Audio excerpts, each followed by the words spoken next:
Washington, D.C. is widely recognized as one of the best designed capital cities in the world. From its grand monuments to its wide avenues, the city's design is both impressive and functional. But what makes the design of Washington, D.C. so unique, and how has it influenced urban planning across the globe? The unique design of Washington, D.C. can best be visualized when taking a look from above. The city's grid layout allows for a highly efficient use of space, and allows for a direct connection to all parts of the capital. These diagonal avenues meanwhile serve a dual purpose. They not only create a sense of design and elegance, but also represent the importance of unity in the country. Each avenue is named after a state, emphasizing the idea that Washington, D.C. is a place where all states come together to govern as one nation. This design is the result of French architect and urban designer Pierre L'Enfant. L'Enfant was a visionary architect who had a unique understanding of urban planning and design. He recognized the importance of creating a city that not only served as the seat of government, but also reflected the values and aspirations of the American people. L'Enfant's plan for Washington, D.C. would be for a city that was both functional and appealing, with wide avenues, public spaces, and grand buildings. His plan included several key features, such as the National Mall, the Capitol Building, and the White House, which all have become iconic symbols of the United States. While this plan would be modified over the years, a final design was agreed upon in 1792. This would go on to create the Washington, D.C. we see today. The National Mall is a prime example of L'Enfant's vision of a public space. Stretching from the Capitol Building to the Lincoln Memorial, it serves as a gathering place for visitors and tourists. The mall is also home to many of the city's most significant memorials of American history. The centerpiece of the National Mall is the Washington Monument, which is 550 feet high. It was completed in 1884 and is dedicated to the first president of the United States, George Washington. Visitors of the Capitol can take an elevator to the top of the monument for stunning views of the city.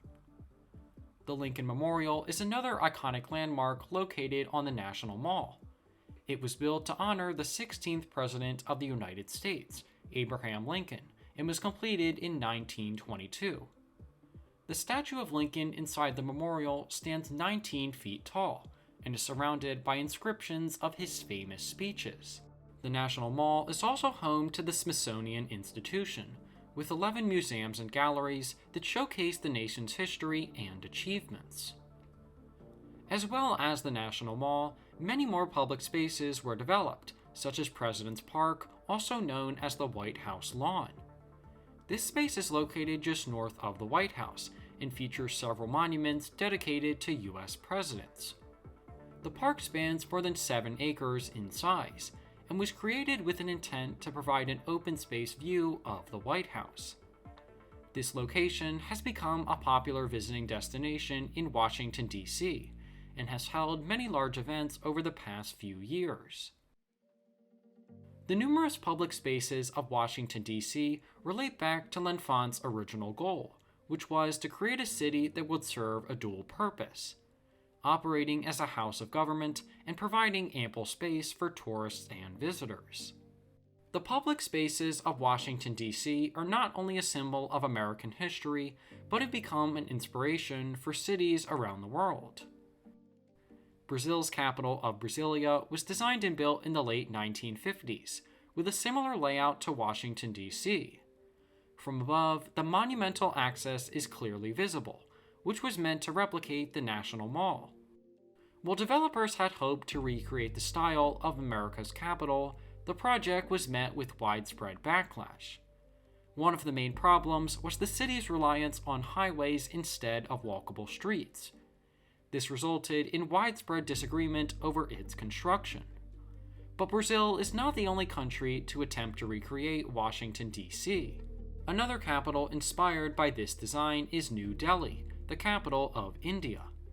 This city was designed by British architect Edwin Lutyens, who was heavily influenced by the design of Washington, D.C. The wide avenues and the use of a center access point were inspirations to his design for India's capital. The design of New Delhi is centered upon the Central Vista, which holds various government ministries and monuments. Similar to the National Mall, at one end of the vista is a monument, which is the India Gate. The Central Vista is currently undergoing a $1.6 billion redevelopment project, which aims to revamp this entire area. The redevelopment includes several new government offices, as well as more public spaces for tourists and visitors. When completed, 8 new structures will be added to the Central Vista, with many more being repurposed or demolished altogether. Like Washington, D.C., the Indian government has taken inspiration from the National Mall to redevelop this area. By reconstructing this region, the government hopes they can create a district that can better cater to the country's evolving needs. This project is expected to be fully completed by 2026. The design of Washington, D.C. has resulted in a broader effect on urban planning and design all across the world. It has inspired the way many cities were designed and operate today, and has played a significant role in the history of urban planning. But the capital's design is certainly not without its flaws. With such a car-centric layout, many have disagreed with the urban planning behind Washington, D.C. The capital's wide avenues and diagonal streets were designed with the intent of accommodating car traffic, which was seen as a necessity in the 20th century. While all the boulevards are a key part of this city, the design has had a number of negative consequences. With such high car density, air pollution and traffic congestion have become major problems.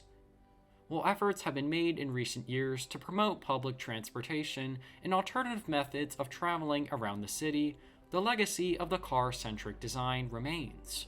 Nevertheless, the city's various open parks and public spaces have helped limit the effects of its car-centric design. The combination of these factors have allowed Washington, D.C. to function as both a house of government and a gathering place for tourists and visitors. Pierre L'Enfant's vision for Washington, D.C. was to create a city that would serve as both a seat of government and a large public space that reflects the values of the American people. Today, L'Enfant's vision has proven to be successful, with the city receiving nearly 25 million visitors each year.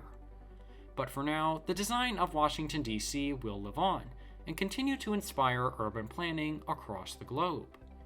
Thank you for watching, and consider subscribing if you enjoyed the video.